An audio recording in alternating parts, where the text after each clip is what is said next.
La personne qui va passer en entrevue, québécois, a utilisé autant d'anglais ou de franglais que moi.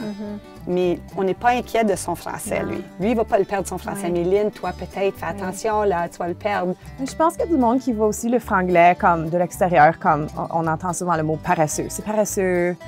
Puis c'est comme on est en train de laisser rentrer l'anglais. C'est comme on est en train de laisser nous envahir. Mais c'est pas ça, le franglais. Je pense que tu as utilisé le mot cute.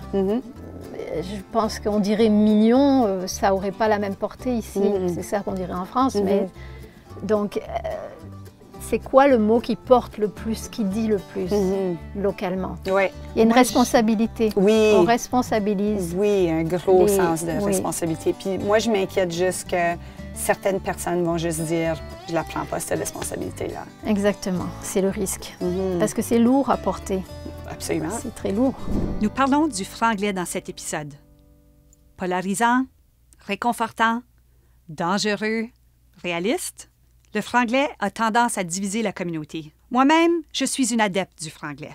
J'espère que c'est quand même évident que je suis bien en mesure de m'exprimer uniquement en français quand je veux. Mais mon comfort zone, c'est le franglais. Ce mélange harmonieux de français et anglais qui me permet de switcher quand bon il me semble. Parfois, c'est un emploi de l'anglais qui me permet de trouver le mot juste. Des fois, c'est des expressions that just feel right. Et d'autres fois, c'est des phrases entières. Either way, ça suscite des réactions, puis c'est de ça que je veux parler. Pour en discuter en profondeur, je me suis tournée vers 3 bons chums qui sont aussi dramaturges et écrivains, qui ont chacune écrit une pièce employant le franglais. En plus de ces intervenants, j'ai voulu m'entretenir avec Sandrine Allion, professeure et chercheuse en linguistique, afin de mieux comprendre le côté scientifique de ce sujet.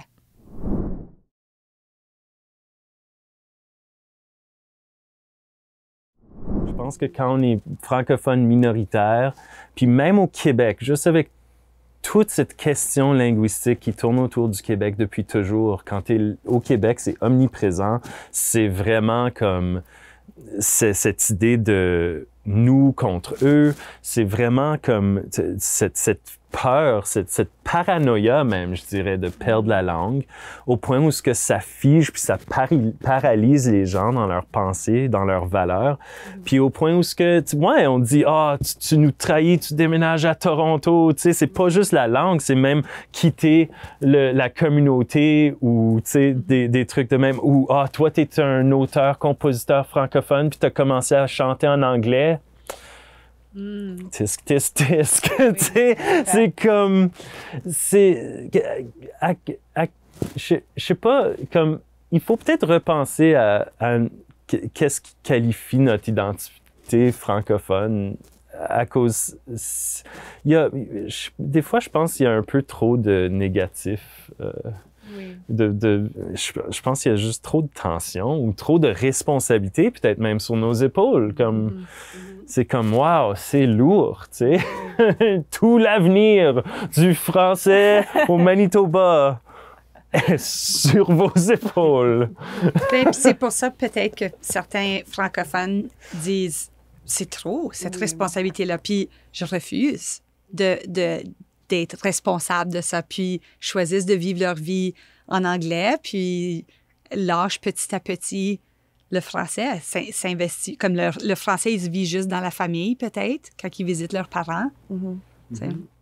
C'est intéressant, comme on est tanné d'en parler, puis de faire cette réflexion de notre identité, puis tout ça. Mais on sent que c'est important de continuer. C'est tellement important. C'est encore comme on est à fleur de peau, là, c'est facile de nous de s'animer là-dessus, tu sais. Ben, ça montre que justement, c'est une variété importante. C'est une manière de s'exprimer qui est essentielle. Je pense que Mark Prescott, il avait raconté que quand il est parti à Montréal pour faire l'école de théâtre, il parlait français, mais il sentait qu'il lui manquait quelque chose. Il pensait qu'il lui manquait de parler anglais. Mais en fait, il lui manquait de parler franglais. Et il s'est retrouvé avec des franco-manitobains, puis tout d'un coup, il a commencé à parler franglais, puis là, tout d'un coup, il s'est senti mieux. Alors, je pense que c'est vraiment un signe que cette variété, elle est essentielle. Elle est pour ceux qui ont grandi ici, qui l'ont pratiqué, qui la pratique. C'est juste comme, c'est difficile à décrire, mais c'est comme si on est limité. Par exemple, j'ai un partenaire qui parle juste l'anglais. Des fois, il comprend un peu de français, mais ou si j'étais avec quelqu'un qui comprenait juste le français puis pas l'anglais, c'est comme si tu es dans une partie, tu vas rire là, mais c'est comme si tu portes des jeans qui sont vraiment serrés. Puis là, finalement, tu défais le bouton, puis c'est comme, je peux respirer. On dirait que c'est ça. C'est comme, là, je peux dire, je peux m'exprimer comme je veux, je peux utiliser l'anglais quand je veux, je suis juste comfy, tu sais, c'est comfy. Oui. C'est ça le mot qui me vient. C'est juste, c'est naturel, les gens me comprennent, j'ai pas besoin de trouver le mot juste, c'est juste, je vais utiliser le premier mot qui me vient à l'esprit. C'est ça. C'est vraiment particulier. Oui. Puis le franglais, il n'est pas juste parlé, on l'a dit tantôt, mais pour moi, le franglais, c'est vraiment manitobain, mais ça existe dans d'autres provinces. Je pense qu'on va désigner par franglais dans tous les contextes où le français est minoritaire au Canada, où il y a le développement justement de cette variété qui mélange les deux langues. Donc le terme franglais va couvrir tout ça. Je pense qu'il y a un cas à part, c'est l'Acadie avec le Chiac, le Nouveau-Brunswick, qui est une sorte de mélange aussi, mais qui est vraiment un mélange spécifique. Et je pense que pour avoir un peu travaillé, non pas trop sur la différence structurelle du franglais manitobain, par exemple, et puis du chiac acadien, mais plutôt sur la perception et justement le fait que... puis là, j'ai travaillé avec une collègue, Laurence Arrigui, qui est à l'Université de Moncton. On a un peu travaillé sur la perception de ces variétés, notamment dans les représentations théâtrales et comment les gens reçoivent aussi, puis comment les dramaturges perçoivent, et tu m'as parlé justement de jeunes dramaturges qui utilisent cette variété, comment ils la perçoivent, comment est-ce qu'ils la défendent, comment ils la décrivent. Donc il y a des différences parce que le chiac a quand même cette particularité d'être nommé spécifiquement. Le franglais, c'est un terme générique qui englobe n'importe quel... on parle même de franglais pour désigner le chiac. Au Québec, par exemple, dans certains articles de journaux, j'ai trouvé le terme franglais pour désigner la variété utilisée par des groupes de l'Acadie, des groupes de musique de l'Acadie. Donc, c'est ça, c'est un terme générique. Donc, on a fait l'hypothèse que peut-être le chiac est mieux perçu et mieux revendiqué parce qu'il est spécifique. Alors identifié à ce groupe-là. Et identitaire aussi. Donc, il y a plus de valorisation identitaire pour le chiac que pour le franglais. Mais je pense qu'il faut écouter ce que nous disent les gens qui le pratiquent sur c'est quoi pour eux. Je pense que c'est important parce que ça...